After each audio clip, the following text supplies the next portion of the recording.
Сәлеметсіңдер ме? Отырыңыздар. Оқушылар, ең бірінші қал жағдайларыңыз қалай? Бүгінгі көңіл күйлеріңіз? Сабаққа дайынсыз ба?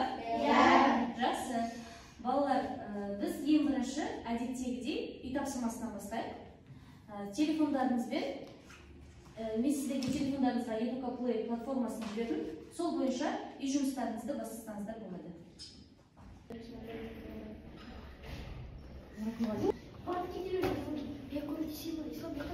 Балалар тапсырманы аяқтаса, кім қанша бал алды? 66 бал алғандарыңыз мен қазір тақтаға жазамын. Сол бойынша өздеріңіздің қолыңыздағы сағаттарыңызға жылжытамыз, жақсы ма? Нешеге жылжыту керектігі? Бойы осы қолыңыздағы сағат бойынша бағаланамыз. Сабақ соңында біз топқа бөлінейік. Былай бастайық. Мына қатар бірінші келіп, қандай санды алады, сол топқа отырады. Жақсы, Айзеле, бастаңыз. Менің қолымда бұрыс бөлшектер. Жақсы, отыра қойыңыз. Алыңыз, бұрыс бөлшектер алыңыз. Жақсы. Келесі. Жақсы. Тез. Менің қолымда отырасыңдар. Жақсы, отыра қойыңыз.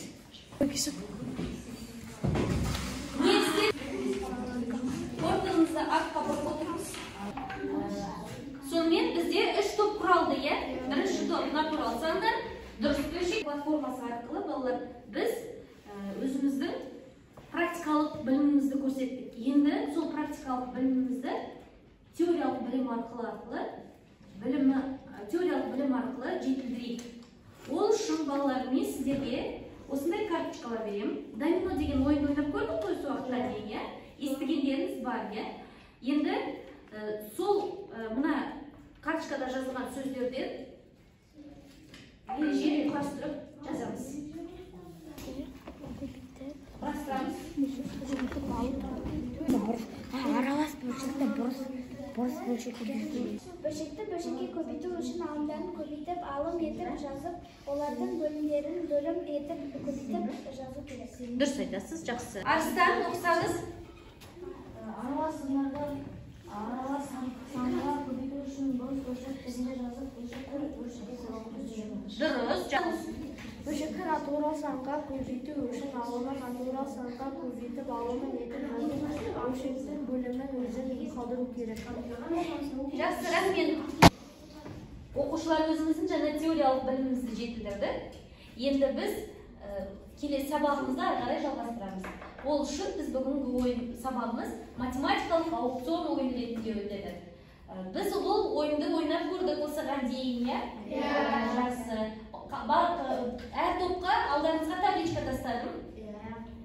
Жауап беру үшін мен сіздерге әрқайсыларыңыздан 1000 бонус беріледі. Әр дұрыс жауапқа тапсырмалардың өзінің ұпайлары, бонустары бар. Тақтаға жазып отырамын.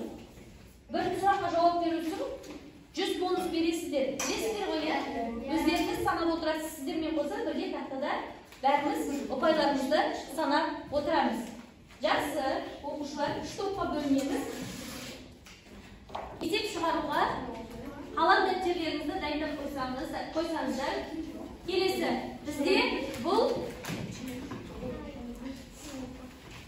жартылай ашық лот, жабық лот. Ашық лотта оңай тапсырмалар.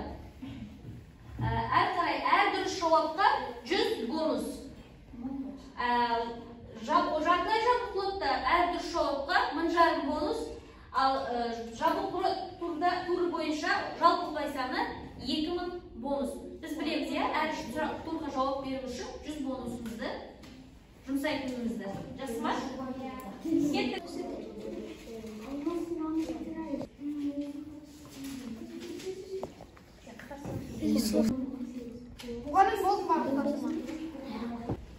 Оқушылар, бұл турға кім жауап бергісі келеді? Жақсы. Дұрыс бөлшек тобы, айта қойыңыз. Бірінші сұрақ жауаптың шешімі? Есептің шешімі? 5-тен 3. 5-тен 3. Дұрыс айтасыз. 2 1 Ау? 1. Дұрыс айтасыз. 1,3. Dürüst aytasiz. Kelesi 4. Dürüst. 3,3. Жақсы. Kelesi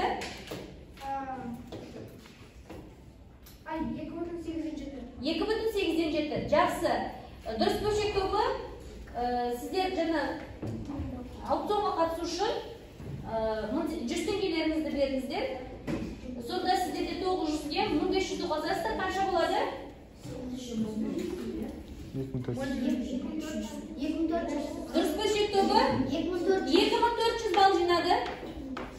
Жақсы. Оқушылар, бізде жаңа дұрыс бөлшек тобы 2400 ұпай жинады, иә? Енді бұл турға кері байланып шықсақ, оқушылар. Так. Оқушылар екінші турға көшсек, бұл турдың ұпай саны 1500 теңге. Бастайық, есеп шығарып бастайық. Барлық есепке. Жауап беру үшін алдарыңызда тақтайшалар бар. Мен қазір 1, 2, 3 дейіп, сол қай топ көтеріп, сол топтың жауабын айтамыз. Так, жақсы. Бүгін бізде дұрыс бөлшек тобы. Бірінші қол көтерді, жақсы.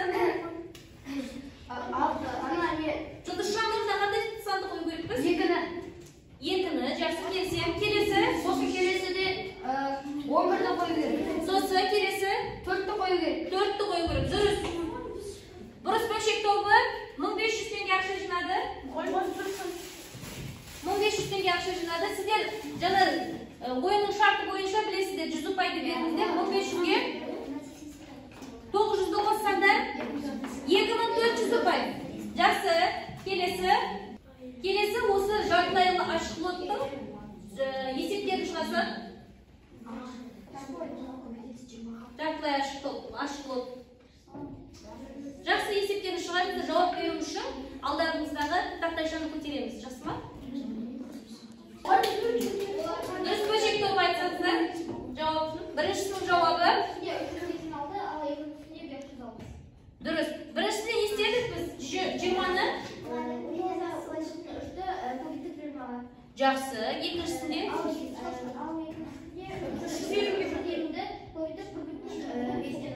Дұрыс. Жақсы. Дұрыс, келісемін. Келесі балалар.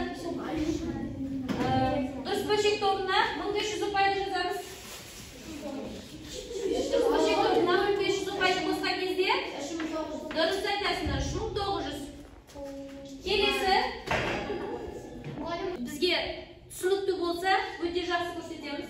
Түсінбей жатса былай көрсетеміз. Егер орташа болса, яғни қиындық тудырып жатса былай көрсетеміз. Жақсы көрсетсек? Жақсы, керемет. Түсінікті.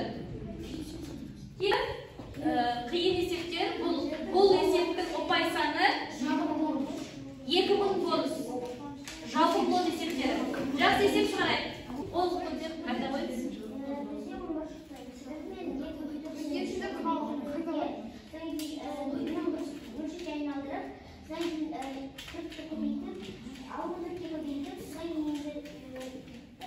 Төрт қысқарды.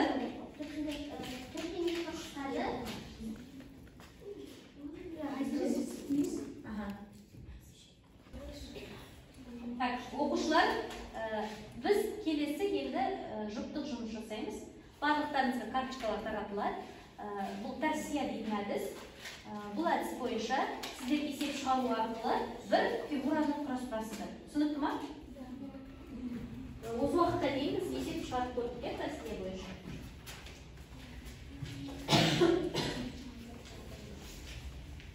Бір фигураны құрастырасыздар, үшеулеріңіз.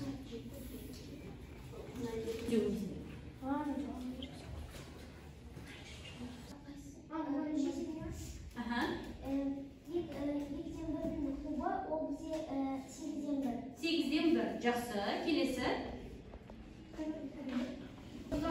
16-дан 1, 8-ден 1. 6-дан 1, 36-дан 49. Жақсы. Оның квадратта. Бүгінгі сабақты қорытындылау үшін алдарыңызға стикер бердім. Барлықтарыңыз сол стикерға сабақты қалай өтіп